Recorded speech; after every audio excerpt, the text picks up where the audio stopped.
Hi, welcome to the Shift podcast. I'm Melissa Hathaway, and I'm joined here by my friends John Zangardi and Shawn Henry. And we're here to talk about how do you communicate risks to the boardroom. And we're going to talk about some very interesting cyber sticky stories. Thank you so much for being here, and I'm looking forward to this conversation. What do the boards want to hear in the boardroom?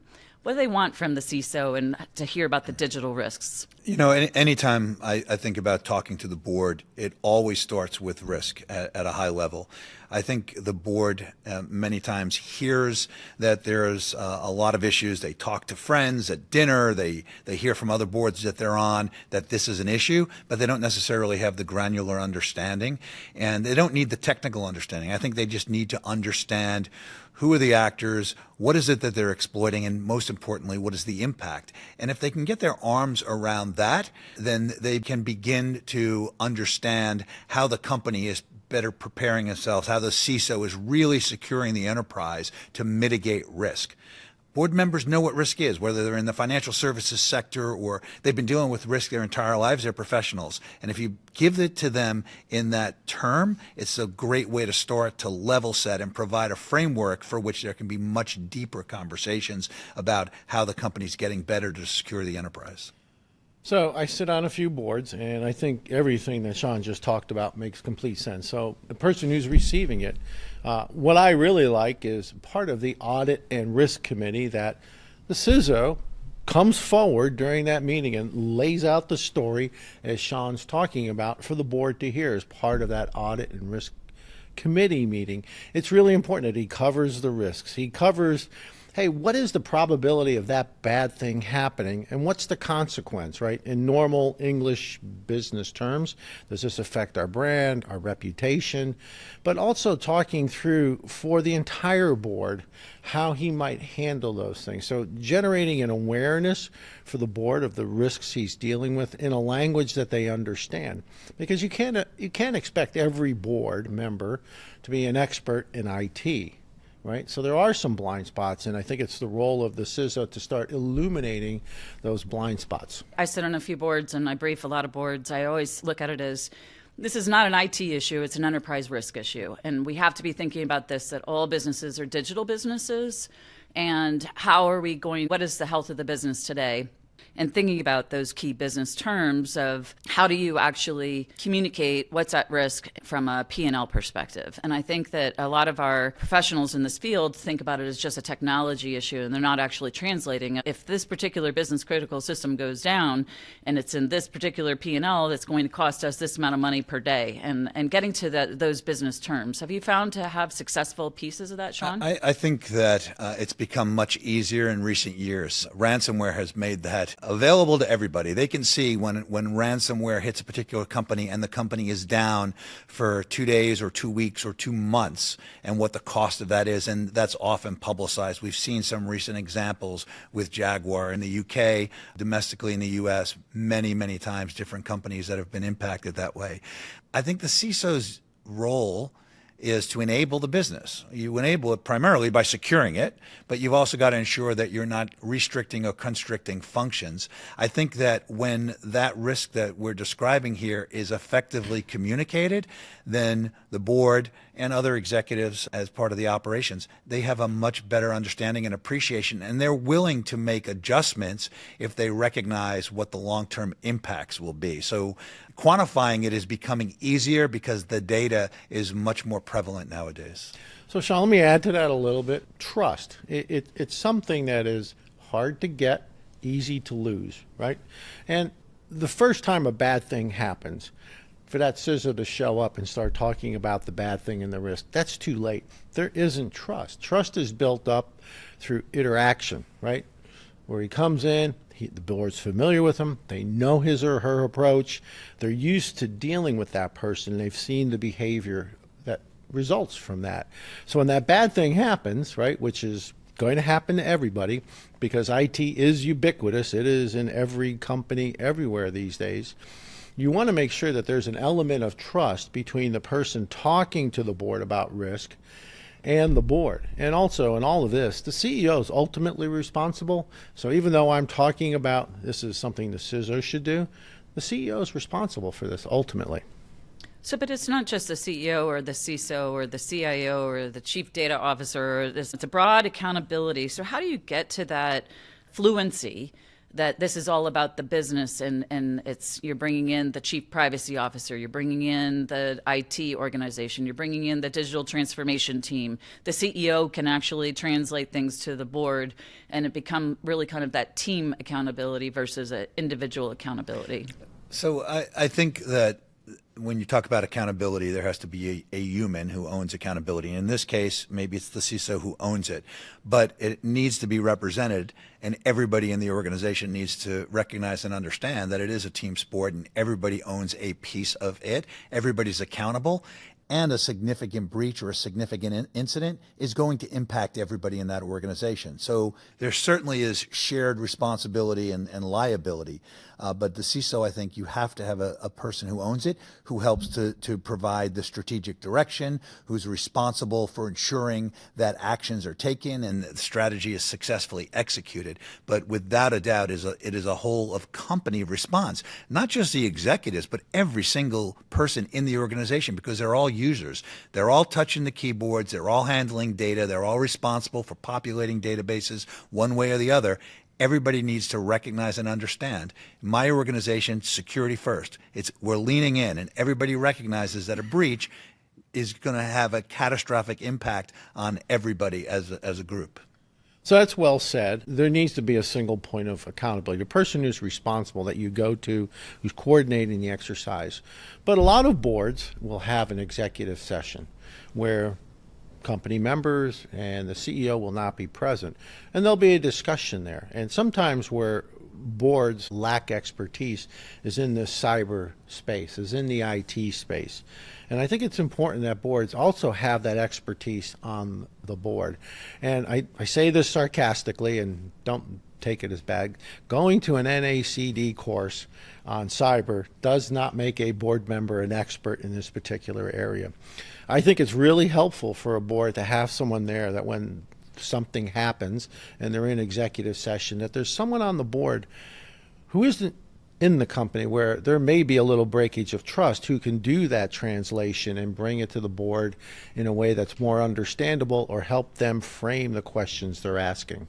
Yeah, so I guess if I were to repeat that, you have to adopt a board member to help you, and maybe along with the CEO, to help be the translator in the room and to reinforce where they all have a fiduciary responsibility on protecting the company. And that's the key word, fiduciary responsibility. So, why would you not have a former CISO or a former CIO or someone of that ilk on your board to help you think through these things in executive session?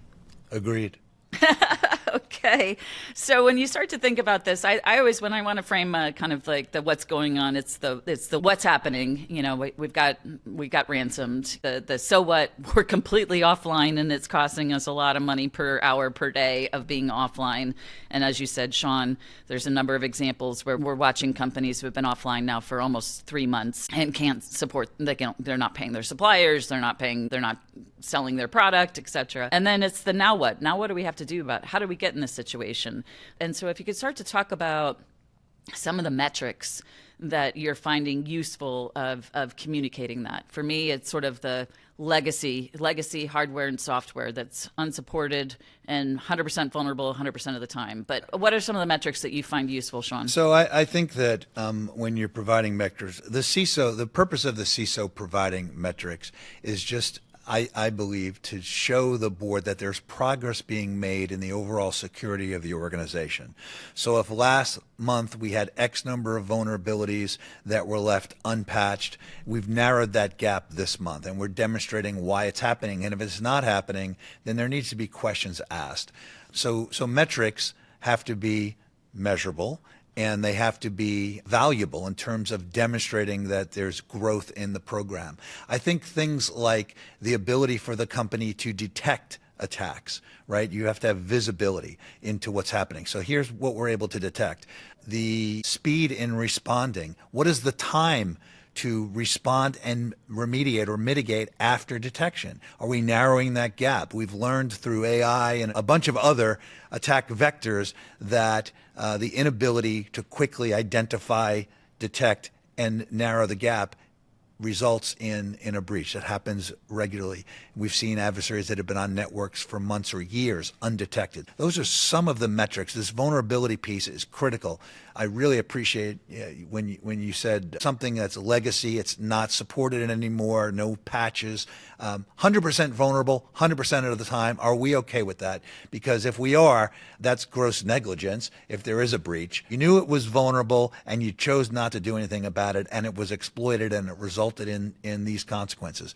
That's not good. So I want the board to be comfortable that there's progress being made. To John's point, if you've got people that are pure business people and don't have any experience from a security perspective, they're really relying on the trust of the CISO. That in and of itself, I don't think is appropriate. You should have somebody with some expertise who can push back in a productive and professional way. But you've got to demonstrate we're growing and we're more secure.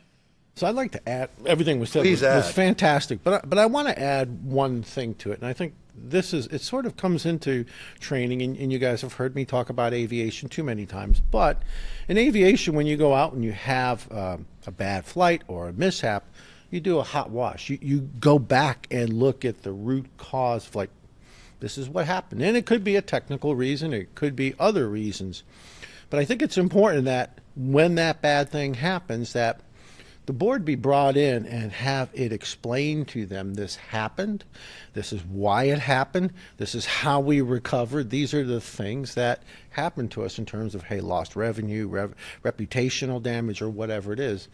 And the reason is, we all know this, you learn from your mistakes more than you learn from your successes. So I'm not making light of it, but I think that's an important addition as part of training and educating your board. So I like to use examples always and real case studies. And the sticky story for me over the last couple of weeks was the heist at the Louvre.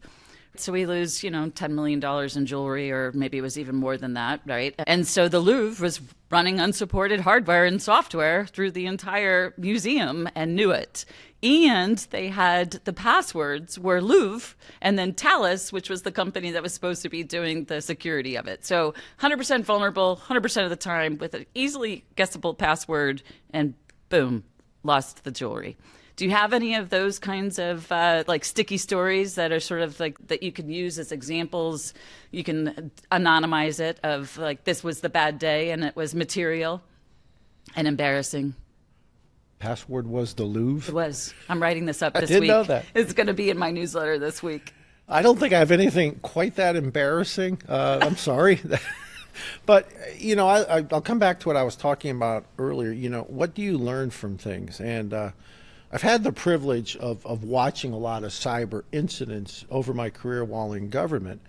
And, while you're in DOD and something bad happens if you're selling to them, Cyber Command is going to get very involved in your life.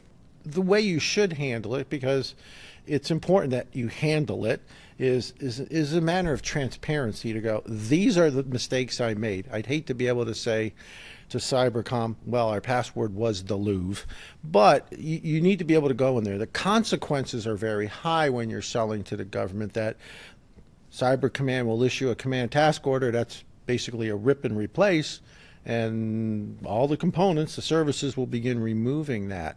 So it's very important to be open kimono when you're dealing with those sorts of people. And I think that also translates over to customers. If you go back and you look at SolarWinds, which everybody knows, it's entered our vocabulary as a common term, and you look at how it was handled and how they went forward, there's a lot of things in there that went wrong, and I'm not going to get into that. But if you were to look at the company's revenue from the day that happened until now, they're still alive. They're a functioning company. Their revenue has increased because they took the steps, however hard and how many missteps they did, to improve. And product is selling, even though SolarWinds is generally viewed as a not so good term. Let's pull that thread just for a moment on product security, because a lot of the product companies don't necessarily think of themselves as security companies. And so they may not have invested in the security of said product. And so we're seeing this one-to-many of, I'm going to go after a product, compromise the integrity of that product, and then get to a lot of other customers that were really depending upon them to do the right thing, of invest in security, ensure that it's a quality product going to market, ensuring that it has its updates, et cetera. So how do you tell the story of when a product has lost its integrity, and what do you expect of the company, and then how do you tell that story to the board? I don't have the power of the purse. So I think that you mentioned SolarWinds and NotPetya is another one. There have been more recent ones where the product has been breached. I think this is one of the risks, and the CISO has to articulate the risks to the board. I think it also brings up an interesting piece about continuity of operations. And it's not just where are we vulnerable, because we're all vulnerable somewhere. Where are we vulnerable? Who is targeting us? Why are they targeting us? What are the consequences? If one of those things happens, or all those things happen, how do we recover from it? What does our resiliency look like? And what is our plan to ensure that we're able to rebuild the enterprise, regain trust? What does that look like? And that has to be an important component of the CISO's communications to the board. Every company is going to have an incident. It might be something as simple as a lost laptop. It might be something like we saw with Jaguar, where the entire enterprise is down for months at a time and they're losing, hundreds of millions or billions of dollars. What does the company's response look like? Who's responsible? How do you communicate it? How do you, from a technical perspective, how do you bring in outside organizations, partners to help you do this? It's another important piece to give the board some level of comfort that we as a company have the best plan in place. First thing we want to do is ensure we are securing it all. When there is a problem, we need to make sure we have a plan in place to rectify it. That's kind of that 360 security, because you can't have resiliency without security. You can't have security without resiliency. Well said. And I think resiliency is an important piece here that we should talk a little bit about. And I've written many articles about software monoculture and creating a dependency on one software provider. Names aren't going to be mentioned. If you're thoughtful, you want to make sure that you've created some sort of redundancy to get you to resilience. So these matters are pretty complicated in terms of how they're laid out, and I wouldn't expect many boards to be able to walk through these issues. But I think it's important for a CISO to be transparent enough, CIO to be transparent enough to explain the precautions they've taken, how they've laid out the infrastructure to ensure that they've thought about different contingencies that might occur, and they're not too reliant on one source for their software. Yeah, the business continuity, disaster recovery, I like to call them digital disasters. And what the challenge is that while I might have been in charge of security, somebody else is in charge of restoration and getting everything back up and running. So it starts to underscore of how do I prepare, or how do I pull those scenarios and do tabletop exercises involving the board. I know, Shawn, you've run multiple exercises. Yeah, I think we've done exercises with kind of the line people, CISO and the CISO's team, more broadly with the broader executive team, and also just with the board. I think these things, it's most important is awareness and getting them to understand, and then from a practical level, trying to determine who's responsible for what. I can tell you I've been in these exercises, I've led some of them. One of the ones that was most important and impactful for me, and this was earlier on, probably eight or 10 years ago, but I sat down with a major financial organization, and the COO of that organization was in the room, and there were 20 or 30 people in the room, the CISO as well as many technical people, CIO, CTO. When we laid out the fictional attack and what happened, that it actually impacted the trading platform of this financial institution, I remember the COO looking down the end of the table at the CISO, could this really happen? Pointing up at the PowerPoint description. Could that really happen? And the CISO nodded yes. And then he was shocked. And then we went through, okay, well, what does the response look like? And, well, Mary's responsible for that. Oh, Mary's actually on vacation this week. Who's her backup? Oh, that's Dave. Dave doesn't work at the company anymore. It was amazing to me. But these are the types of things when you go through these exercises, and especially for a board to go through an exercise where they can actually see all of the cascading implications and how there are so many moving parts. And it really helps them to understand and support and provide resources and to become appreciative, I think. And that provides this we talked earlier about it's a whole team sport. Well, the board's part of the team because at the end of the day, they have the same objective as everybody in the company, want the company to be successful, deliver to their customers. So I think those exercises are important and they add great value to this whole process we're talking about. So I agree, and we've all heard of the learning curve. Mm-hmm. So the first time that something happens should not be the real thing, right? Because of everything you're saying. Where's Dave? He quit. Where's Mary? It's her day off. As you work through a tabletop exercise and you review these things, people become more familiar with the moving parts and how they're supposed to deal with that. And contingencies come up in interesting questions. That's why people practice things to learn from it and become more proficient. You want to be somewhat proficient before a bad thing happens. So I really would encourage not just one exercise, but routine exercises that kind of, lift everyone's boat to the same level. Build that muscle memory is really important and stuff. I think that is essential, but it's also starting to get that when you have a bad day, it's not just the people who are going to restore the systems, the people who need to secure the systems. There has to be an entire communication strategy and thought through of who's going to be the spokesperson, how is my press or media team operating, where's my legal, internal counsel, outside counsel, how do I start to think about that emergency management, if you will? Shawn. Yeah, no, that is all. A tabletop is a great way to do that. Know who the people are well in advance. You don't want to start thumbing through numbers and figuring people out while you're scrambling to respond. You want to be prepared well in advance. This is an area also where you start talking about governance and compliance and regulations, right? Part of the communication process, you want to talk, first of all, you want to talk to your customers, of course. You want to talk to all your partners. You want to talk to your employees. And in many cases, you're going to have to talk to regulators, and then you're going to have to bring your general counsel in to participate in that because there's some significant potential liability issues there.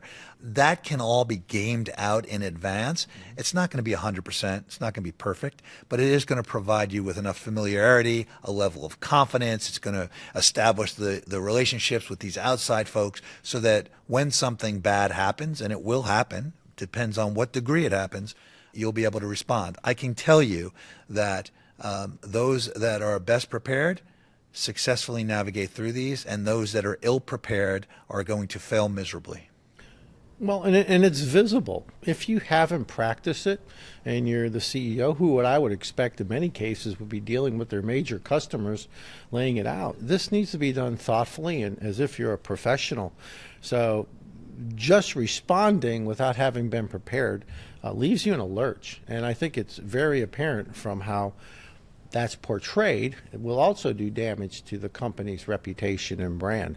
So coming across as prepared with some degree of polish and that you're in charge, I think is something that you need to convey in this. And you don't get there without everything that Shawn just talked about. Yeah, I ran an exercise for a healthcare institution, and it was only 2 hours, and it was broken into 30-minute blocks. And at the end, the CEO was like, my adrenaline is up, my heart rate's at 140, and thank God this is only an exercise. Just because of if you run it right, you have the same amount of stress as if it was really the real day and the bad day. Right. Well, all three of us have been in government, and all three of us have had to go to our boss, who were probably fairly senior political appointees, and deliver bad news. It's not easy. It just isn't. But you have to rip the Band-Aid off. You got to do it. Yeah, so in the government, we would say it's a bottom line up front. Bottom line up front. Start all messages to the board with the bottom line up front. I'm here to tell you about A, B, and C. And today, I'm going to tell you how sick our organization is because we have this many legacy systems running our core business. And this is what we need to do about it. And this is where I need your support. And never leave, especially when you're briefing Congress, never leave without your ask. You have to have the bottom line up front and then what you want from them. I want your support. I need money. We need more people. You're 100% right, but this is where the trust comes in. If the board trusts the CISO because she's been upfront with them previously, they've been through an incident previously, she's got, command of the room, if you will, there's going to be that sense of responsiveness, and they're going to be much more willing to provide the ask without a lot of questions. Not that they shouldn't ask questions, but when there's a level of trust, the program's been built such that it just makes free flow of information much, much better. So our regulators have been basically telling us we need to have strategies, policies, accountability, adequate funding for cybersecurity, digital resilience of your business. And the board is supposed to have a regular cadence of meetings and show that they're actually meeting their fiduciary responsibility. But 17% of the organizations say that they're not ready for a bad day. And a lot of boards are still only doing this once a year, or they've delegated it to a committee and not having the full board. What is your perspective on that? I agree that this has got to be one of the most significant risks, if not the most significant risk for every organization, because their entire enterprise relies on digital landscape.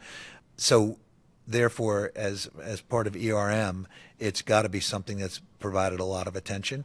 Every board is a little different. Every company is a little different. The level of familiarity and the level of expertise is different. So there's not really one size fits all, but I would err on the side of more is better than less because of the significance of this.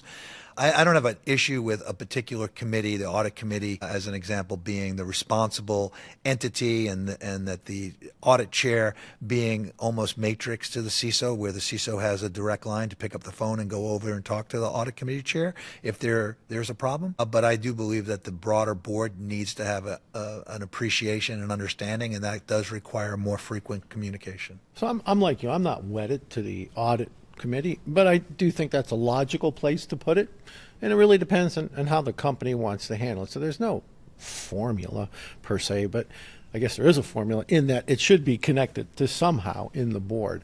But we have to really understand the world is not getting less risky in terms of cyber. It's really getting more risky, and we can go into all the reasons why, but they should be apparent because they're in the news almost every day. So you can't put your head in You can't bury your head in the sand like an ostrich. You have to really start going, okay, it is happening. I'm seeing it happen. It's probably happened to one of your friends in business. How am I prepared? So it starts with asking the simple questions from the board. So what do we do when this happens? And get the ball rolling. That's the first thing you have to do to begin getting prepared. I'd add something else too. As part of this whole trust thing, I don't think the CISO should always be just responsive to board questions. I think the CISO should be proactive. So as an example, we've been talking about AI as a significant risk. It's a new arrow in the quiver of the adversaries. It would be great for the CISO to be proactive and come to the board and say, hey, you've probably been hearing about it. Let me tell you what we're doing here. That helps to establish trust that the CISO is paying attention. Hey, I know we're building a new factory over in India. Here's some thoughts and concerns about this from my perspective as a CISO. Here's the types of things we should be thinking about. I think being proactive, it demonstrates the awareness, it demonstrates competency, it builds trust, and I think that it really allows the CISO to help to enable the business. So, Shawn, I never thought about what you're just saying, and I love it. And the CFO is similar, tied to the audit committee chair. If there's a problem coming up where, hey, we're going to have problems paying round of paychecks or some financial issue, there's a reach out to the audit chair. The trust is built between those two people. There's no good reason why a CISO should not be doing something similar. Be proactive in your communications. I look at it as also what questions should the board be asking that's just in general. Do we actually know all of our business critical systems? Do we have visibility into all of the human and non-human identities? And are we prepared for the next wave of identities with agentic? Do we actually understand all the privilege accounts? And are we actually scanning the dark web for, our credentials and things like that? If we can't answer those questions to the board, that is a red flag in my mind of that we don't have the capabilities that we need to have. We're not really prepared for that, for, being resilient business. So earlier in the conversation, I mentioned that it might be useful for a board to have someone with IT and cyber experience on the board. And a practical example, I'm on a board of a company and they were changing their HR system, which that transition always entails risk, as anyone knows. But we were briefed But really understanding the risk came from me on the board because I was asking questions from experience transitioning those systems, which was really helpful for the board to understand where things were. And oh, by the way, it was very helpful for the CEO because he was not an IT guy. So really brought to the front the risk. And then a rich discussion about, well, I understand that's a risk and here's how I'm managing it, is an important discussion for the boards to have as you go through changes to your system or even understanding your critical systems. So the CISO needs to understand that they're briefing the people who have the duty of oversight of the company. They need to tell them what are the real risks of the business and enterprise risk and then business terms. And they need to actually discuss the plan and advocate for what they're going to need from their board members. That's absolutely true, and I have dealt with many boards and I've dealt with many CISOs, and I know that sometimes CISOs are reluctant to do that because their boss may be sitting at the table and they are not interested in providing information that they should be because the board has that fiduciary responsibility and they should hear the totality of what is at risk. But they're reluctant to do it, and I would suggest to CISOs that, again, professionally done in an appropriate way, but it takes courage to provide that sometimes, and you may break a little glass. But I think that you've got to do that. And if you're in a situation where you feel you cannot provide legitimate, authorized information that the board is required or should hear, if you're not in a situation where that environment is conducive to that, you need to look for a different job. It's hard. Personal story, without getting into particulars, as a departmental CIO, have a lot of component CIOs, and there was an issue at one of the components where the CIO for that component was afraid to talk to his leadership. I did it. It shouldn't be like that. You need to do it. And once I talked to the leadership, you could see it in their faces, the surprise, but they also realized, well, we have to do something. So you're right, it's hard to break glass, but you need to do it. I did it respectfully, I did it simply, and we got on to fixing the thing. I think I've told many board directors that when you're sitting at the table, you need to create an environment that is conducive to open discussion. Mm-hmm. If you as a board director are sitting trying to catch somebody doing something wrong and you create an environment that restricts free dialogue, you are a problem. You're creating issues for that board. This needs to be conducive. It needs to be collaborative. And again, we all want the same objective, right? We want the company to be successful. We want to minimize risk. We want to, delight our customers. That's what we should be doing as a company. Board has an oversight responsibility. The CISO has an execution responsibility, but together you've got to create an environment that allows that to happen. And if you are not creating that environment, as a board director, you need to go somewhere else. But we need to communicate risks and mitigate the risks. Correct. And together we're the team. And we need to do it in a delightful way, because I like that word. Delightful. Well, this has been so much fun to talk to both of you. John, Shawn, thank you. And that is the conclusion of our Shift podcast. I'm Melissa Hathaway, and this was Communicating Cyber Risk in the Boardroom.